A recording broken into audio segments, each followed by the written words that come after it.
और ऐसा कहीं कहीं वर्णन आता है कि जयदेव महाप्रभु बोलते थे और उनकी पत्नी जो पद्मावती थी वो लिखती थी, उनसे लिखवाने का क्रिया करते थे। ठाकुर जी की अंतरंग लीलाओं को वर्णन करते और पत्नी से कहते तुम लिखो। दोनों दंपति मिलकर के महाप्रभु जगन्नाथ जी के यश का गान कर रहे हैं, ठाकुर जी की लीला का स्मरण कर रहे हैं।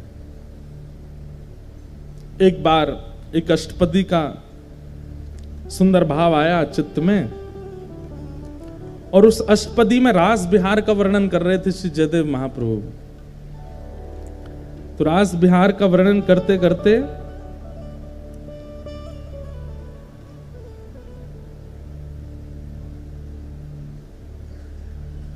वदसि यदि किंचिदपि दंतरुचि कौमुदी हरति दरति मिरत मति घोरम।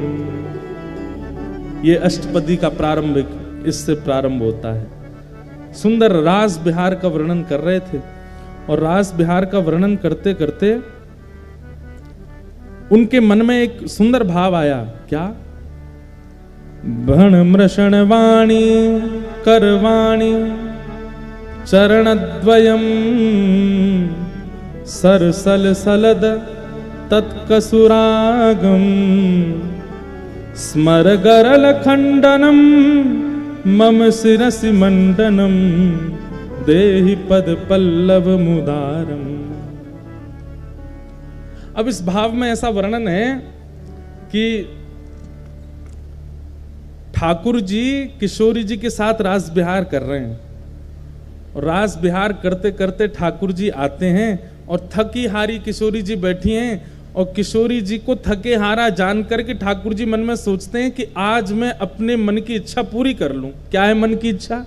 और ठाकुर जी की मन की इच्छा है कि मैं एक बार किशोरी जी के दोनों चरण पकड़ करके अपने सिर पर धर लूं, और किशोरी जी ये करने नहीं देते। ठाकुर जी किसी ना किसी कौतुक से प्रणाम कर लेते हैं, सिर कभी कभी माथे नीचे धर लेते हैं किशोरी जी के चरणों में, लेकिन ठाकुर जी का क्या मन है कि जो पैर का तलवा है ऐसे किशोरी जी के दोनों पैर ये बैठी हों और इनके दोनों पैर पकड़ के ऐसे अपने सिर पर धर लूं। अब देखो कितनी गंभीर बात है, ध्यान से सुनना। जयदेव महाप्रभु नेत्र बंद करके चिंतन कर रहे हैं और चिंतन करते करते उनको दृश्य क्या दिखा कि ठाकुर जी ने देखा किशोरी जी थकी हारी बैठी हैं एक शिला पर, और तुरंत ठाकुर जी सोचते हैं आज अच्छा समय है किशोरी जी के दोनों चरण उठा करके अपने श्री मस्तक पर रख लूं। जयदेव महाप्रभु कहते कहते रुक गए। और रुक क्यों गए? बोले कहीं ऐसा तो नहीं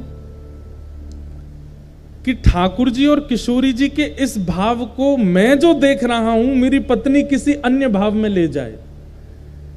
कहीं ऐसा नहीं हो कि इसके चित्त में यह भाव आ जाए कि ये परमात्मा है, ये साक्षात जगत नियंता जगदाधार त्रिलोकी स्वामी हैं, जो इतने आसक्त हो गए हैं किशोरी जी के प्रति कि उनके दोनों चरण उठा करके अपने सिर पर रख रहे हैं। कहीं इसके चित्त में कोई अन्य भावना तो नहीं आ जाएगी?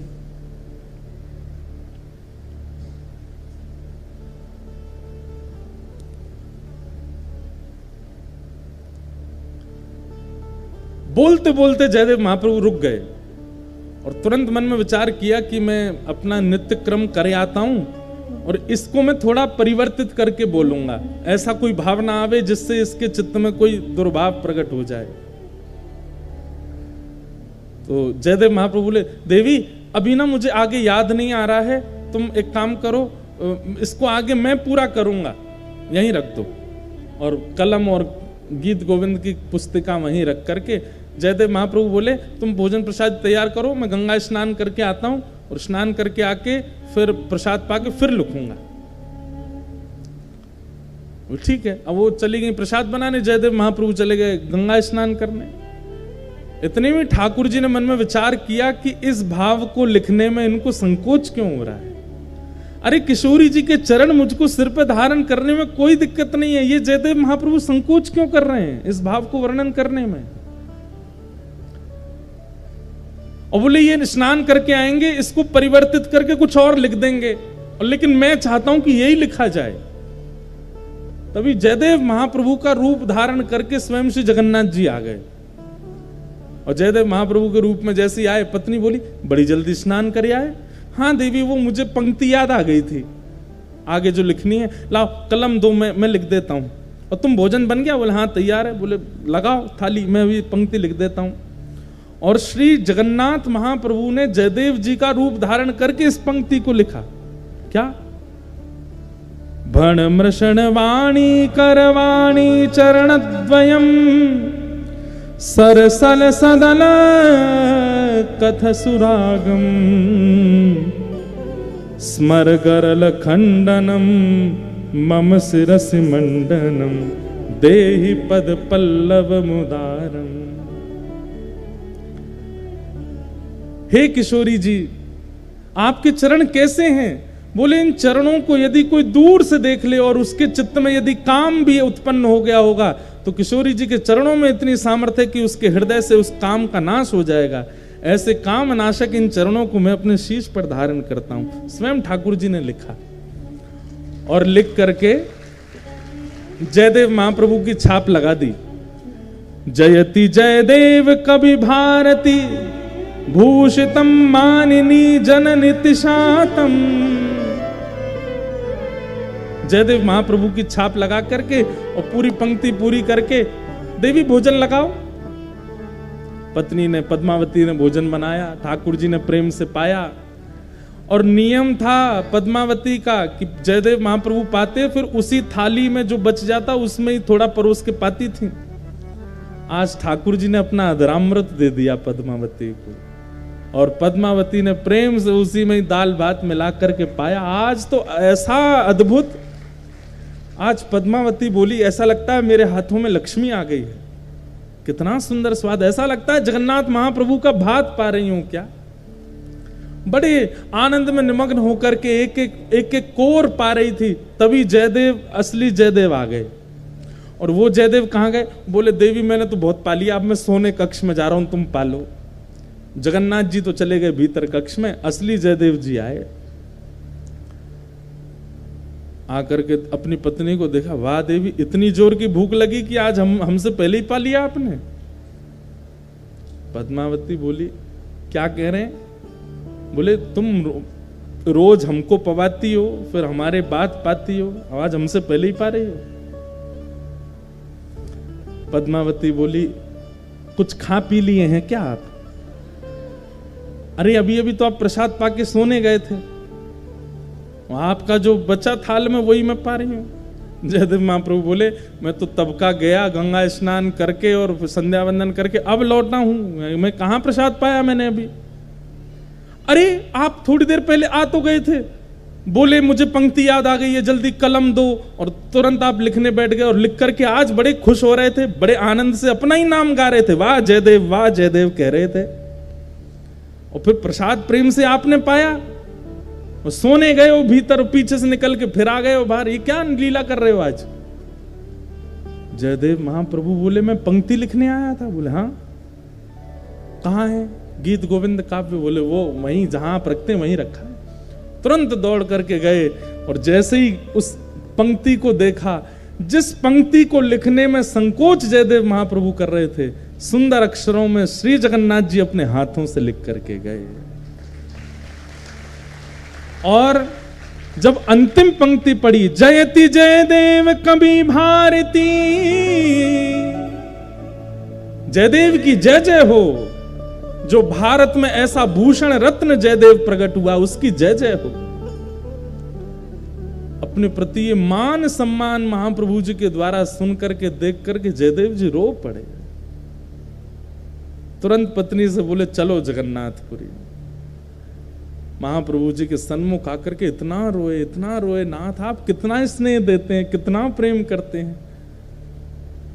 सर्व भावों से आपने मुझे युक्त कर दिया है। मैंने क्या दिया आपको? केवल शब्द ही तो प्रकट कर रहा हूं, इससे अधिक तो मैं कुछ करता नहीं आपके लिए। ना कभी कोई रत्न चढ़ाए हो, ना कभी कोई भेष चढ़ाया हो, ना कभी महाप्रसाद लगाया हो, ना कभी 56 भोग का कोई मनोरथ जगन्नाथपुरी में कोई विशेष उत्सव किया हो, कुछ नहीं। दूर बैठा बैठा केवल शब्द प्रस्तुत करता हूं और आप इतने प्रसन्न हो जाते हैं। जयदेव महाप्रभु को देख करके जगन्नाथ जी कहते हैं ये सबसे प्रिय भोग है मेरा, जब कोई भक्त अपने शब्द प्रकट करता है, ये मुझे सबसे ज्यादा प्रिय लगता है। इसलिए भैया ये गीत गोविंद महाकाव्य, इसको सामान्य स्तुति मत समझिएगा। ना तो शरीर के रोग दूर होंगे, ना घर परिवार के कलेश दूर होंगे।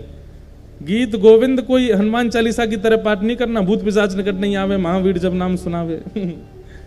गीत गोविंद तो प्रेम लक्षणा भक्ति प्रदान करता है। ऐसे गीत गोविंद को हम बारंबार प्रणाम करते हैं और जयदेव महाप्रभु के प्यारे श्री जगन्नाथ जी को बारंबार वंदन करते हैं कि आप इतने कृपालु हैं कि इतनी सहज अक्षरों पर आप प्रसन्न हो जाते हैं।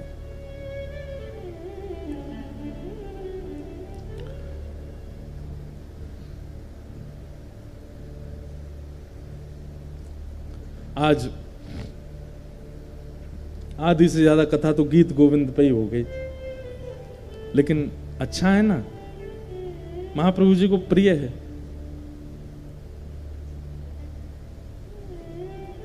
अद्भुत है।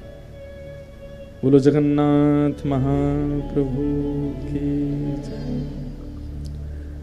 श्रीमद् भागवत के प्रथम स्कंद में हम लोग प्रवेश करते हैं।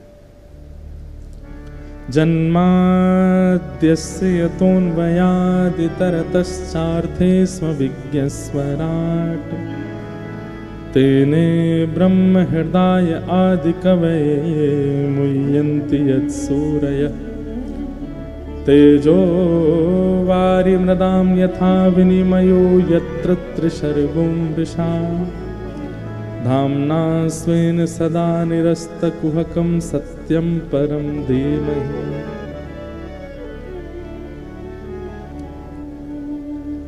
श्री जयदेव अब देखो एक बात मेरे को अब आ रही है रह के याद, तो मैं क्या करूं बताओ। मैं तो चाह रहा हूं कि, लेकिन जयदेव महाप्रभु का एक प्रसंग हमने पढ़ा है। जो लोग कहते हैं कि ठाकुर जी हमको वृंदावन नहीं बुलाते या हमको वृंदावन में नहीं,